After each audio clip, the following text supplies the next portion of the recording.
Wow, another line of cars. They expect me to have all the answers. I'm usually prepared, but some of the situations that require diagnosis can really be tough and so time-consuming. I sure could use some help. I wish I knew more about cars. I know there's a problem, but it could be just about anything. I hope someone will know what's wrong and fix it fast. I've got so much to do and so little time.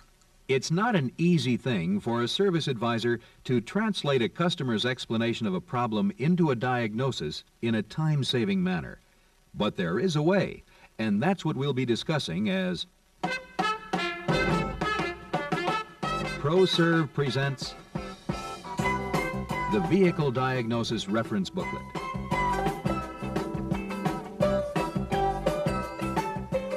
The Vehicle Diagnosis Reference Booklet analyzes the most common vehicle problems.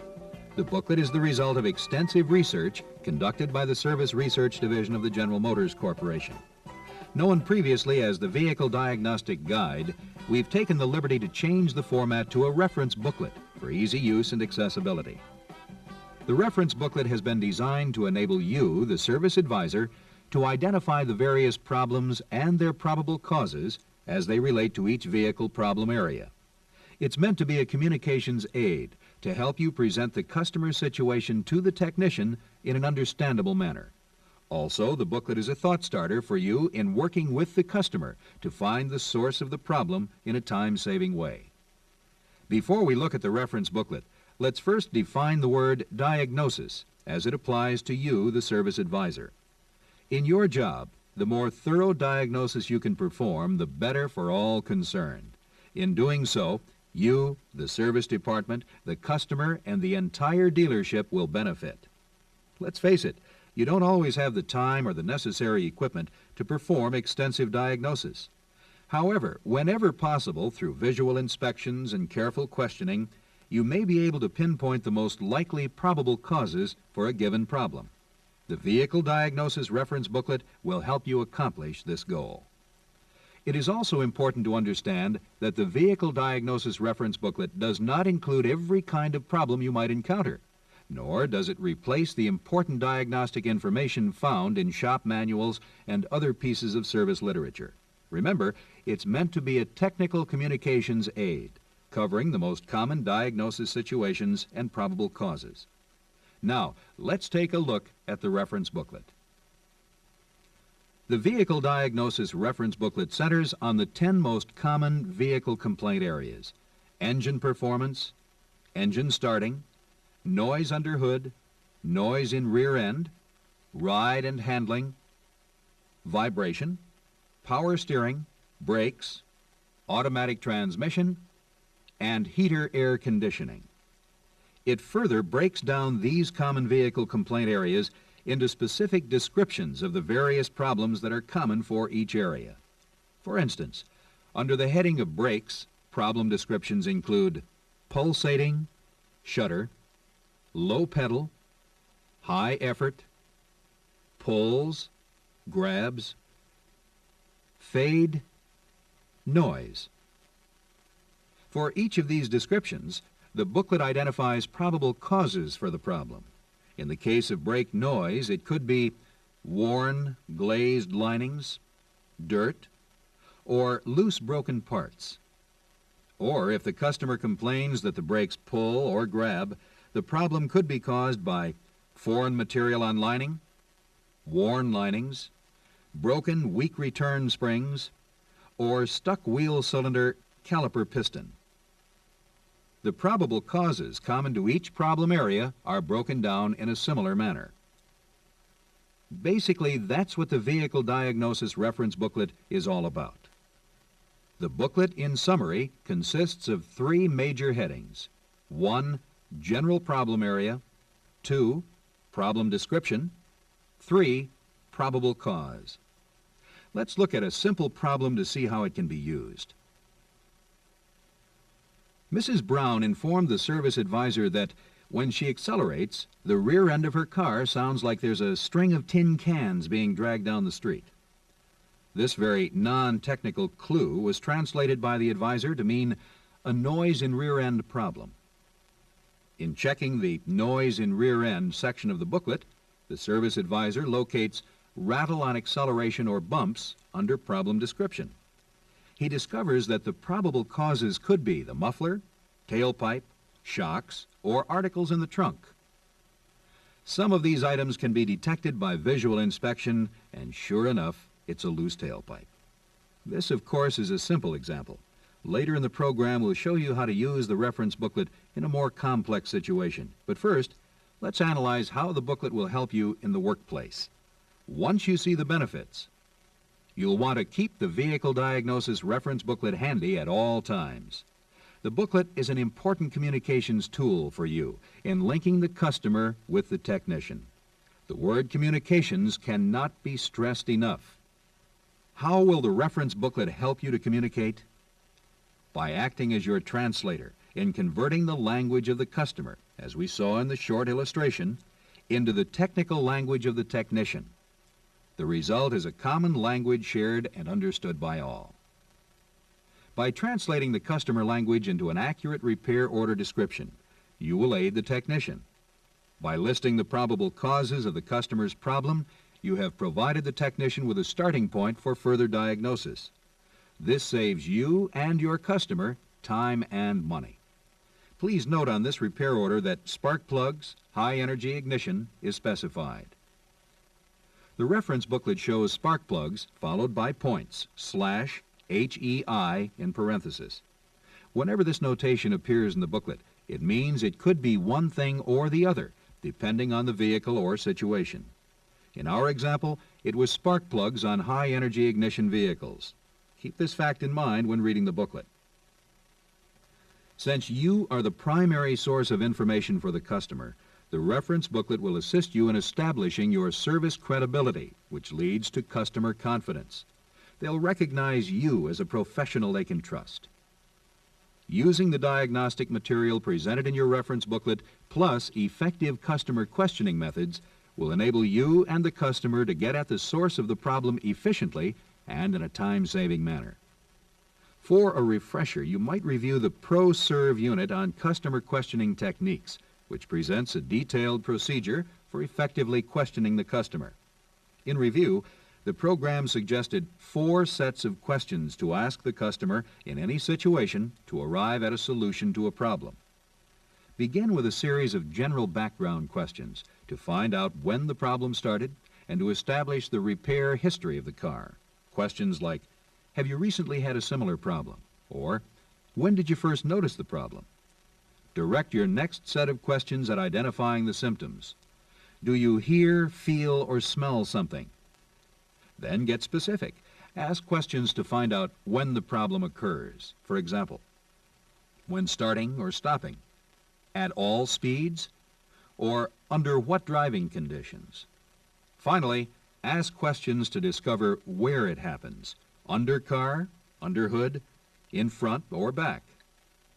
Of course, not all customer situations are the same, so you'll have to decide what questions to ask for each customer problem you encounter. That's where the reference booklet will help you. Now, let's talk about when to use your reference booklet as an aid in diagnosis. Perhaps the best way of determining when to use the booklet is to consider your customer's primary complaint. If there's more than one possible solution to the problem, like for noise under hood, you know some diagnosis is required. Okay, let's examine a problem. Service advisor Robert Wayne has 3 objectives in mind when dealing with any customer situation. He wants to, first, get a complete customer description of the problem. Second, translate the customer's description of the problem into a description the technician can work with. And third, attempt to identify the probable cause of the problem. In our example, the customer has detected an unusual noise coming from her car engine. Bob, through his thorough questioning procedure, has received a lot of valuable information. He knows there's a rattling noise, not a knocking or tapping sound, coming from under the hood. The rattling noise always happens at idle and is not noticeable on acceleration or on rough roads. The noise is there when the engine is hot or cold. Bob Wayne has satisfied one of his objectives. He has a description of the problem. Bob knows it's a noise under hood problem. The Vehicle Diagnosis Reference Booklet lists 14 problem descriptions under that heading. The one Bob is most interested in is number 12 on the list, rattle at idle. He wants to confirm this observation. Since the problem occurs at idle, Bob felt it wise to start up the car and listen for the noise.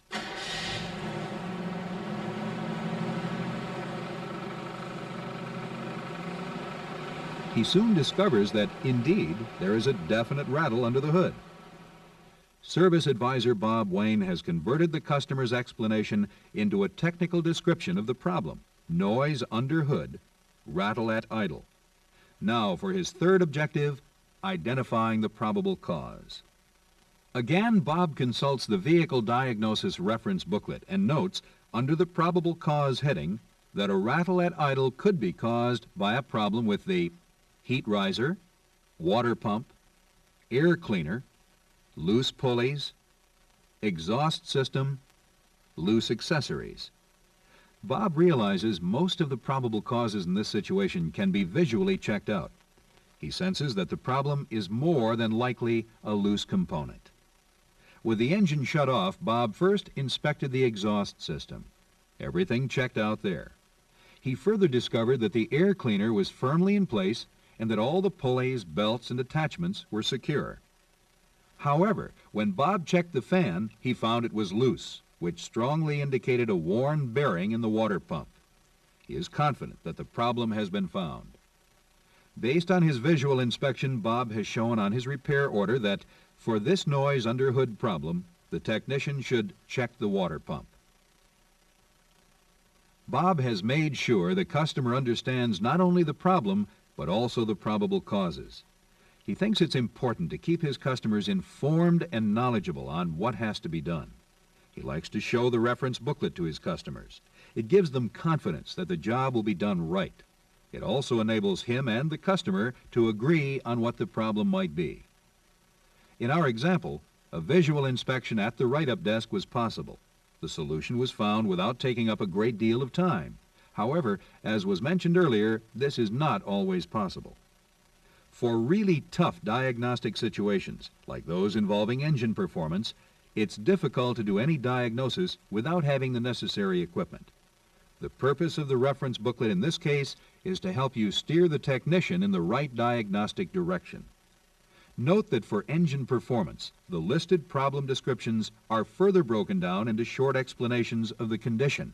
For instance, when hesitation is the problem, the reference booklet gives you the definition: a momentary lack of response as accelerator is pressed, most severe when vehicle first moves. This makes the problem clearer in your mind as well as the customer's. And by listing the probable causes of the hesitation problem on the repair order, the problem is also clearer for the technician. Okay, now that you're familiar with the reference booklet and how it can help you in the workplace, try to answer the following questions. Number 1, the Vehicle Diagnosis Reference Booklet is a communications tool because A, it will help you converse with the customer on a personal level. B, it converts the language of the customer into the technical language of the technician. C, it will help you control the conversation with the customer. And D, by using the booklet, the customer will know you're an authority on any subject relating to a car. Number 2, the Vehicle Diagnosis Reference Booklet is your primary diagnostic source. A, true, B, false. The answer to number 1 is B. The Vehicle Diagnosis Reference Booklet is a communications tool because it converts the non-technical language of the customer into the technical language of the technician. The other answers are somewhat correct, but the best answer is B. The booklet is primarily a communications tool. The answer to number 2 is false. The Vehicle Diagnosis Reference Booklet is not your primary diagnostic source. It is a supplement to the diagnostic information found in service manuals and other pieces of service literature. Let's try a couple more questions.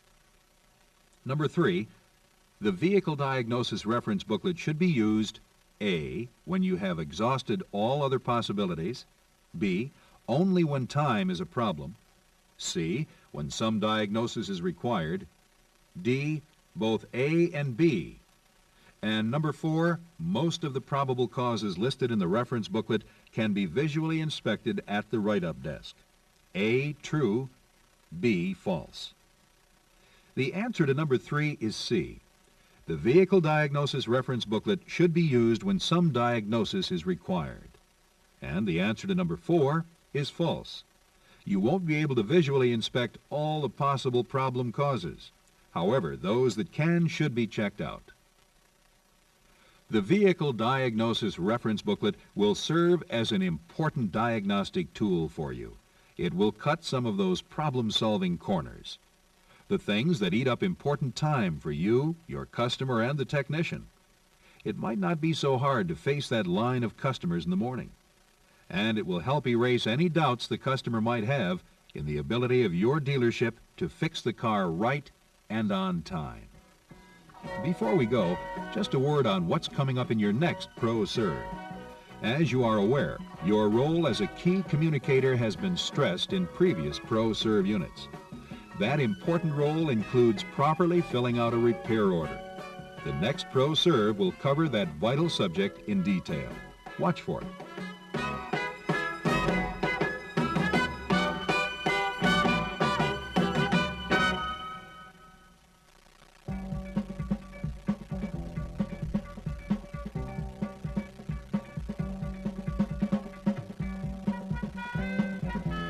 Pro Serv presents Repair Order Completion. I have a question for you. In your dealership, how many different employees at one point or another become involved with or handle a repair order? Take a few seconds to think about it. Okay, let's take a look. Did you know that all these people are involved with repair order processing?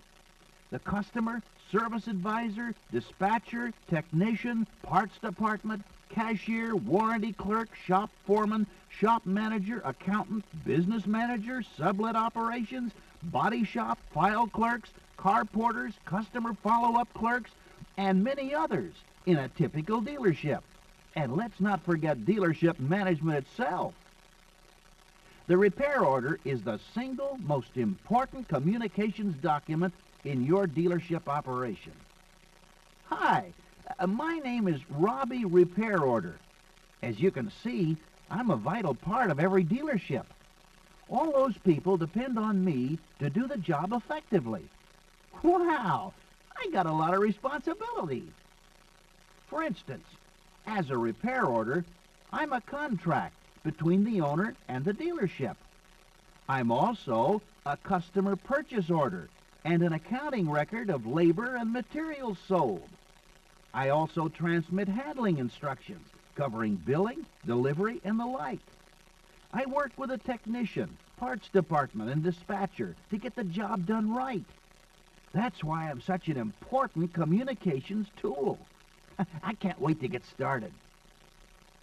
Here comes Service Advisor Ollie Bodkins. He's new at his job. Boy, can I be a big help to him if he uses me properly. This is Mrs. Klein's first trip to the service department since she bought her new car. I got a great chance to make that important, good first impression. She'll keep coming back if she has confidence in the dealership. Well, I'm on my way. First stop, the dispatcher. Oh, no, they must have let that darn chicken out again. I can't read this at all. I've got a mountain of work in front of me, and I have to drop everything to check this out. I haven't got time for this nonsense. Hey, Bodkins, what does this say? How do you expect me to read all of this? Well, I'm off to a bad start. I should have been legible. After all, I am a contract between the customer and the dealership. The customer and everyone in this dealership must be able to read me to understand the repairs performed and the costs involved. Maybe I'll be better off with a technician. Wow. Engine not running properly. What kind of help is that? This order doesn't give me any information at all. Bodkins could have saved me and the customer all kinds of time if he'd have just given me more information to work with. I'll have to talk to him about this. There's no excuse for that. Gee, it's getting worse. As a service advisor, Bodkin should have provided the technician with as much repair information as possible. Engine not running properly doesn't even scratch the surface. The customer was Bodkin's primary information source. He should have taken advantage of the opportunity. Also, the service advisor should present all instructions clearly and logically on the repair order. All the information you've gathered won't mean a thing unless it's written correctly. Gee, there's Mrs. Klein waiting for her car. It's taken a lot longer to fix her car than the time she was promised. She sure looks disgusted. And one thing I can be grateful for, there wasn't any problem in the parts department due to the follow-up work of the dispatcher and technician. Well, things should be looking up. I'm on my way to the cashier. Mrs. Klein, your bill comes to $75. Would you like to pay cash or... What? Wait a minute. My car is under warranty. Why have I been charged for these parts? I should have stayed in that box. Every repair order must be accurate and complete. Bodkins didn't specify warranty on the order. Not only that, he didn't indicate the mileage or delivery date. Wait till the warranty clerk hears about this. Poor Mrs. Klein. She was so unhappy. Gee, it's horrible to feel incomplete. Communicate anything. Write anything down from the customer to everyone's benefit. The previous Pro Serv units will give you important background information on how to effectively work with the customer on all levels. Take the time, if you haven't already done so, to review this information. The second consideration is time. Take the time to be careful. You might think it's easier said than done. Taking the extra time necessary to properly fill out a repair order in the first place will save you time in the long run. Remember, your repair order must be legible, must provide as much repair information as possible, must present instructions clearly and logically, must be accurate and complete. Any time it takes to accomplish these objectives is time well spent. And third, make sure you're up to date on the latest car servicing information. Each vehicle has its own service characteristics. Get to know what they are. Also, keep track of recall campaigns and the latest warranty information. Okay, let's consider a typical repair order. You are looking at the repair order that is recommended for use by the Chevrolet Motor Division. We will be using this form for purposes of illustration. However, each dealership has its own repair order. In some cases, the repair order you use might be quite different from the one shown. Familiarize yourself with the repair order used in your dealership and apply the principles and procedures explained here to your own situation. Also, familiarize yourself with the regulations that govern repair orders in your locality. Many states have consumer protection laws concerning repair orders. You have to know what the law requires in your area to protect yourself, your dealership, and the customer.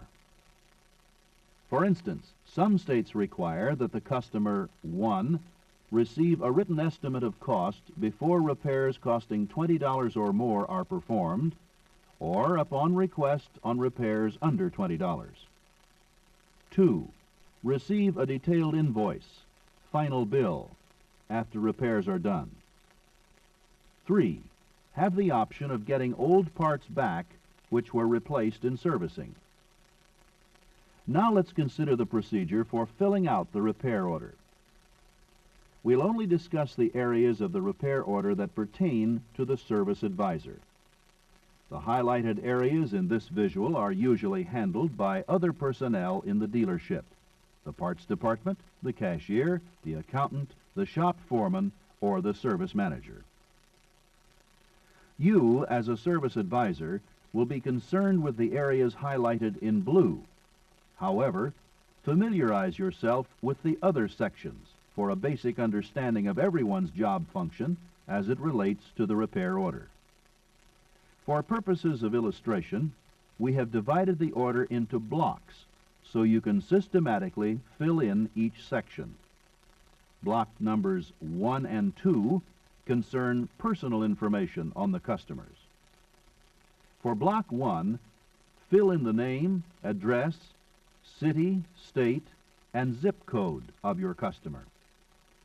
Double-check everything to make sure you wrote the information down correctly. In Block 2, write the customer's home and business phone number. This is extremely important. You must know where to reach the customer if a problem should develop. Ask the customer which telephone number would be best for any callbacks. Don't be surprised to find out he or she might be at yet a third number, a friend's home or another business office. Make sure you can track your customer down. Block 3 concerns vehicle information. The importance of correct information in Block 3 cannot be stressed enough. Here you fill in the date, the vehicle identification number, mileage, delivery date, license number, year, and make and model of the vehicle. Don't leave any of these items blank or incomplete. They are extremely important for all work, whether it be warranty or customer pay. Let's take a closer look at what's necessary on the warranty repair order.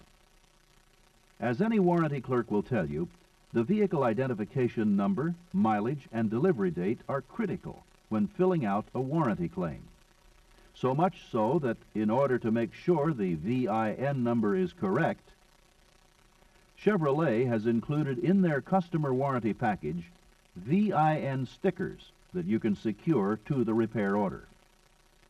Make sure your customers are aware of this and encourage them to bring their warranty book when their cars need service.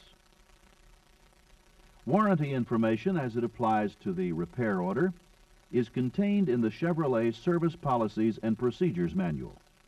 For instance, Chevrolet recommends the use of one repair order for both customer pay and warranty repairs. However, if the two repair order system is used, cross-reference all copies of the customer pay and warranty repair orders. Attach a copy of both the customer pay and the warranty repair orders to the dealership copy of the warranty claims. Know and understand your dealership's policy concerning customer pay and warranty repair orders. These policies are governed by state and local regulations that gives them added importance. Block 4, Repair Order Labor Instructions, is the backbone of the repair order. It's so important we'll discuss this section in detail. To begin with, apply the principles discussed in this program and previous Pro Servs in filling out this section. To quickly review, remember to ask the customer pertinent questions and write the problem description and most probable cause on the repair order in a legible, clear, logical, accurate, and complete manner. There are several ways to logically write the order of necessary repairs on the repair order. One method would be to list the primary customer complaint first.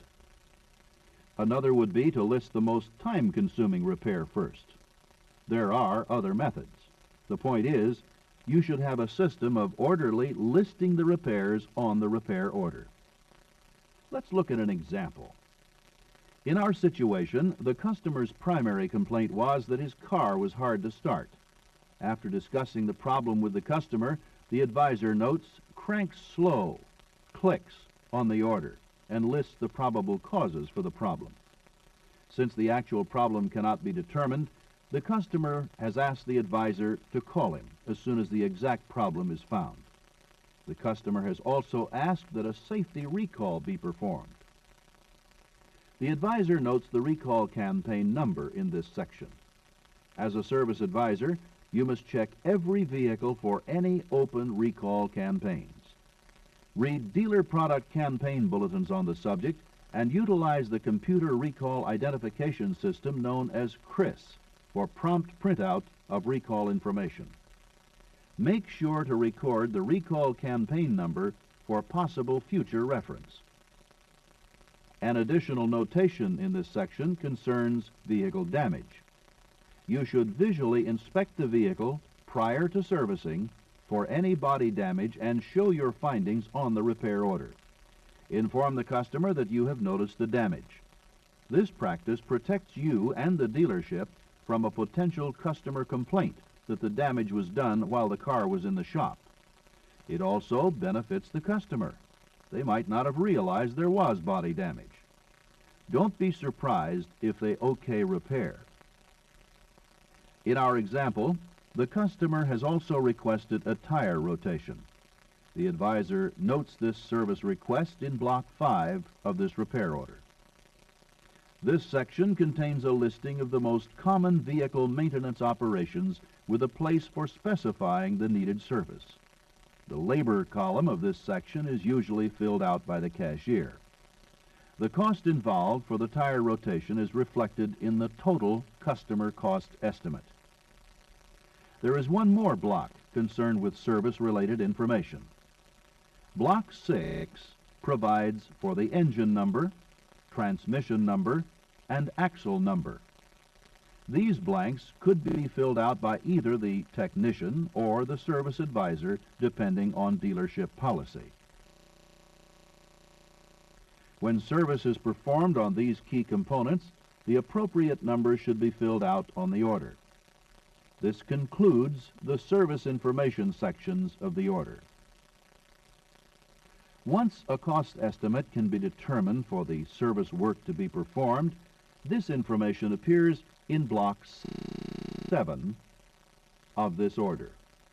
Most states require that a cost estimate appear on the repair order. It isn't always easy. In our situation, for example, since the actual problem cannot be pinpointed, it's difficult to establish an exact cost estimate. Note that spaces have been provided for writing in the hourly labor rate for chassis, body, and heavy-duty truck work. Most states require that the customer be informed of these charges. Next, in Block 8, specify the type of repair order you're dealing with.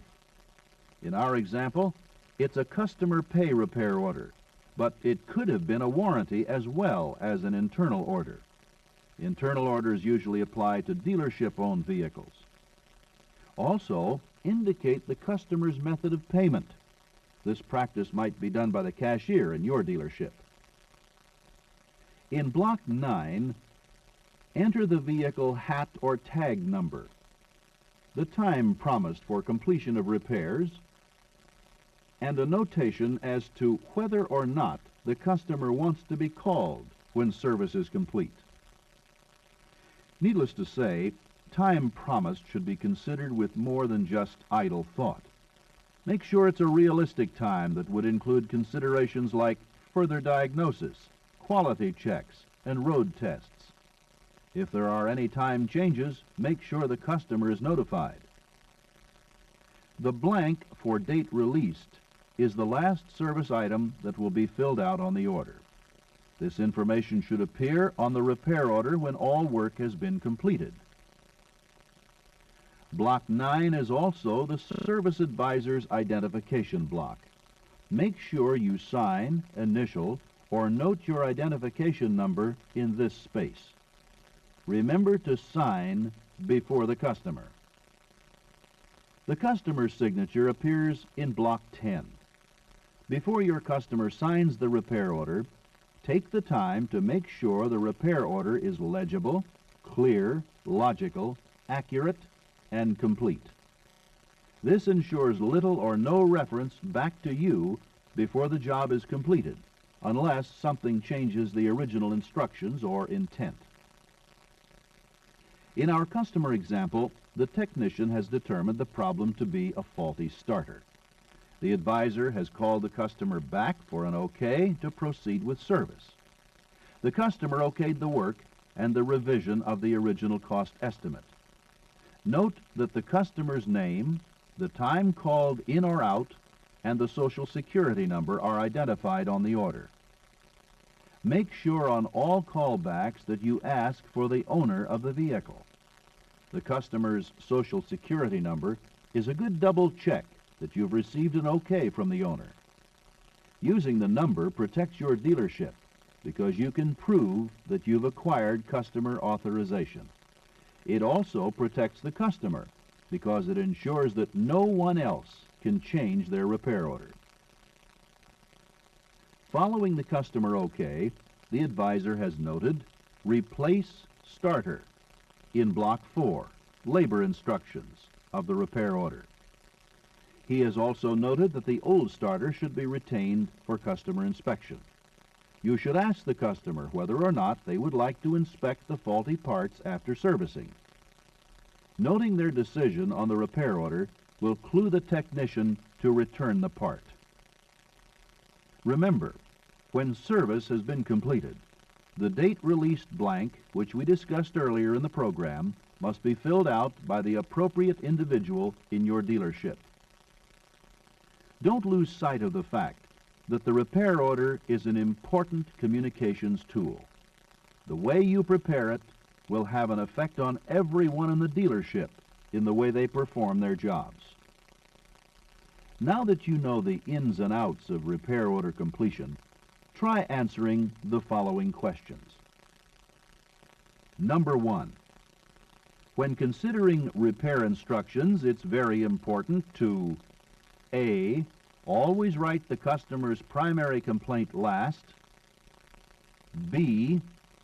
Put word for word the description of the problem as explained by the customer. C. Never attempt to write instructions until you are sure all the pertinent information has been received from the customer. Or D. Not take too much time. You'll only upset the customer. Number 2. It's a good practice to understand the state and local regulations that govern the repair order in your locality. A. True. B. False. The answer to number 1 is C. When considering repair instructions, it's very important to never attempt to write instructions until you are sure all the pertinent information has been received from the customer. The answer to number 2 is true. It's a good practice to understand the state and local regulations that govern the repair order in your locality. Okay, let's do a couple more. Question number 3. When is it important to secure the customer's Social Security number? A. For warranty claims. B. To conform to state regulations requiring you to do so. C. For customer callbacks. D. Both A and C. Number 4. A repair order is not a legal contract between the customer and the dealership. A. True. B. False. The answer to question number 3 is C. It is important to secure the customer's Social Security number for customer callbacks. And the answer to number 4 is false. As soon as the customer signs the repair order becomes a legal contract between the customer and the dealership.